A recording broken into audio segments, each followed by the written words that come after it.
மனிதர்கள் சில நேரம் நிறமாறலாம், மனங்களும் அவர் குணங்களும் தடமாறலாம். இலக்கணம் சில நேரம் பிழையாகலாம்,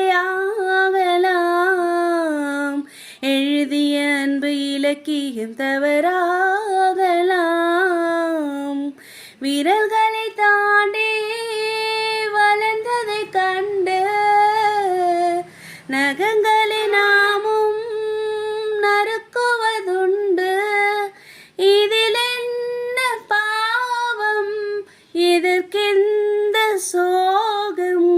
கிளியே நலம் வாழ என்னாலும் என் வாழ்த்துக்கள், தமிழ் கூறும் பல்லாண்டு என் வார்த்தைகள்.